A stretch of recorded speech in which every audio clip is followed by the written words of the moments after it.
Y se abre un escenario internacional que algunos días atrás era impensado. Estados Unidos a favor de que se liberen las patentes de las vacunas. Se suman dos potencias como China, como Rusia. Parte de la Unión Europea también está de acuerdo con alguna reserva. Es muy interesante. ¿Cuál será el impacto si esto efectivamente ocurre en la región y especialmente en nuestro país? Es la pregunta que le vamos a trasladar al ministro de Ciencia y Tecnología, Roberto Salvarezza. ¿Cómo está? Gracias por recibirnos. No, por favor, buenas noches y un gusto estar con ustedes.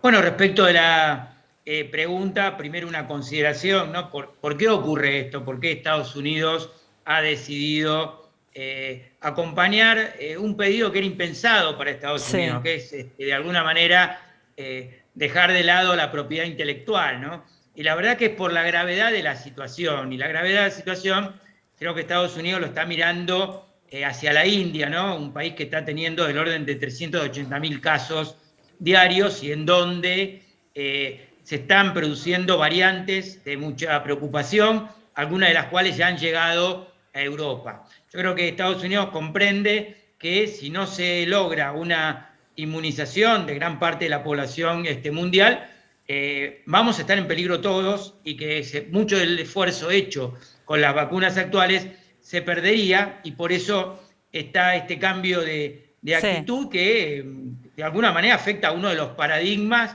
de Estados Unidos y de lo que es O sea que los prepondera esta mirada humanitaria que, si se quiere, pretendíamos al comienzo de la pandemia, pensábamos, ¿no? Cuando salga la vacuna tiene que ser para todos, las patentes deben liberarse. Prepondera ahora por una cuestión de necesidad más que nada, ¿no? De convicción.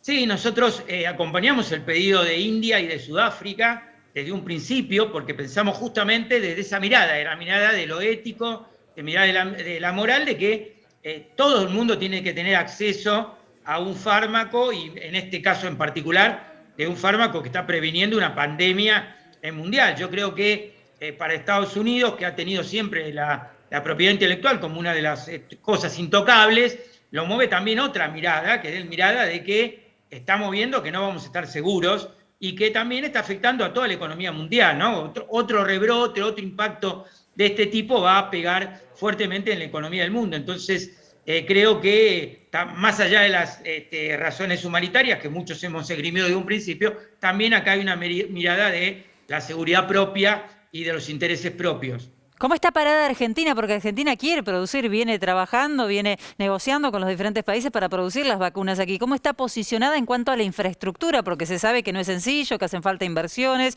Si esto efectivamente ocurre, este escenario se da. ¿Qué pasaría en nuestro país? Bueno, fíjense ustedes que quienes lideran el pedido es Sudáfrica, la India y Argentina acompaña porque son los países emergentes que tienen capacidades tecnológicas como para fabricar vacunas, ¿no? El caso de Argentina está claramente demostrado que tiene esa capacidad. De hecho, MapScience ha fabricado 20 millones de dosis en Garín y por distintos motivos no han podido llegar de vuelta ya envasadas, pero efectivamente el antígeno se produce acá en el país. Después habíamos visto hace unos días que el laboratorio Richmond hizo un convenio con el Fondo Ruso de Inversión Directa para poder hacer lo que es la etapa final, ¿no? Llegar el antígeno acá del Instituto Gamaleya y acá hacer la fase final de filtrado y envasado. O sea que también tenemos esa capacidad y ahora, hace un par de días, la Embajada China anunció que había un acuerdo inicial con Argentina para poder Sí. fabricar su vacuna de virus inactivado, que es distinta, más sencilla, en la planta de Synergium, que también está acá en la Argentina y que tiene, hoy en día fabrica vacunas, ¿no? Synergium está produciendo la vacuna de la influenza, que nos ponemos todos los años, y también, por ejemplo, la del papiloma humano. Con lo cual, tenemos esa capacidad instalada. ¿Qué podría pasar? Que con liberar las vacunas podría haber otros laboratorios que hoy no tienen contrato, que no tienen arreglado este tema, pueden sumarse a la producción, ¿no? Pero para que esto ocurra, no solamente aquí en la Argentina, sino en todo el mundo, donde hay capacidad ociosa para fabricar vacunas, no solamente hay que poner en marcha esto, que es también como un proceso complejo, pero sino también hay que lograr que haya el abastecimiento de toda la cadena, ¿no? Toda la cadena de suministro para que la vacuna pueda fabricarse en muchos lugares.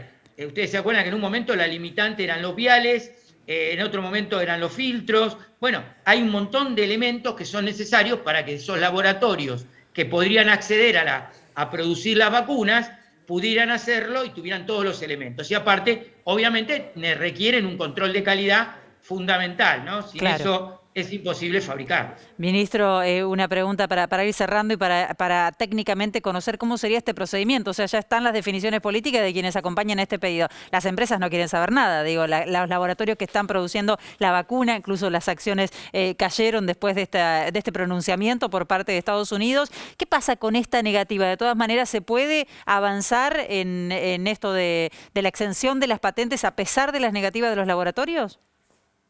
Bueno, yo creo que tenemos toda una etapa de discusión en la OMC, que es donde Estados Unidos ha pedido llevar la discusión en este foro, y hay también una discusión general para que esto pueda paradójico, llevarse ministro, a la práctica. es paradójico para que se entienda, estamos hablando de la Organización Mundial de Comercio, no de salud. Bueno, precisamente, ¿no? Bueno, una de las vacunas que ha sido el estandarte de la oposición, que ustedes conocen, se niega a liberar la patente, a pesar de que en los primeros 3 meses de este año ha reportado beneficios por 3.500 millones de dólares, Claro. solo en 3 meses. La verdad que uno esperaría una actitud de mayor, digamos, humanidad, de ceder esas patentes para que pudiera fabricarse y tuviéramos acceso a todo el mundo, ¿no? Ya se ha ganado suficiente dinero y esto no es un negocio, estamos en un momento que está la vida de muchas personas en juego y que controlada la pandemia ellos podrían recuperar perfectamente las licencias y poder vender sus vacunas en un contexto mucho más racional que el que hoy existe. Ministro Roberto Salvarezza, le agradecemos mucho su tiempo, lo saludamos desde la televisión pública. Por favor, muchas gracias a ustedes.